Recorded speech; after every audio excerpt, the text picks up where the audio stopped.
let's talk about Joe Biden and how he claims to be all men to all people.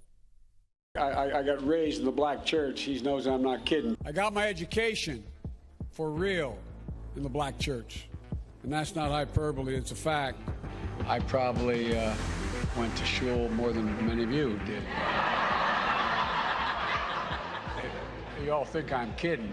He can tell you I'm not. I was sort of raised in the Puerto Rican community at home, politically.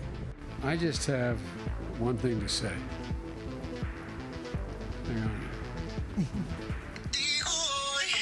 All right.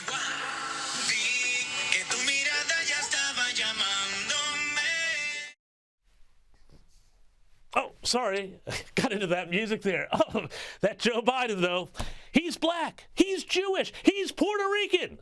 Even Juan Epstein, the Puerto Rican Jew from the 1970s sitcom Welcome Back, Kotter, only managed 2 out of the 3. And as Meatloaf sang, 2 out of 3 ain't bad. But will that be enough to get the Democrats over the line in a little over a month's time? Well, let's have a look. Because it turns out that despite Joe Biden's claim to being kind of black and kind of Hispanic and kind of Jewish, minority groups are not buying it. Earlier this week, CNN reported what has been quietly spoken about amongst pollsters for some time. According to this report, Joe Biden's approval ratings among black Americans has tanked, and it's hurting them in the polls in the congressional ballots across the country coming up. Why? Well, actually, the reasons aren't hard to fathom.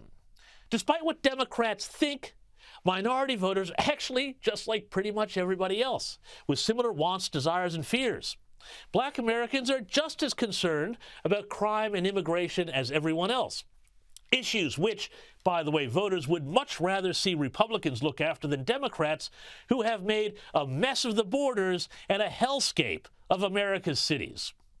The same holds true for Hispanic voters, who Democrats counted on time and time again and took for granted, but who, like Americans of every color and creed, are more concerned with bread and butter issues than they are with identity politics, pronouns, and, doing whatever lefties do, like take the kids to a drag show at the local library on Saturday. Even the New York Times was forced to concede that Hispanic voters moving right, which they did in 2020, is, well, a thing. And they conceded that that shift doesn't seem to have been, quote, a blip, unquote. Indeed, it seems that a few Democrats finally are waking up. Just have a listen to what Van Jones, who is a commentator as absolutely left as they come, said just a couple of months ago. We're in danger of becoming a party of the very high and the very low. If you pull out the working class, you've got people who are very well educated and very well off. Those people talk funny. Latinx, I've never met a Latinx. I've never met a BIPOC. I've never met, all this weird stuff that these highly educated people say. Is bizarre. Nobody talks that way at the barbershop, the nail salon.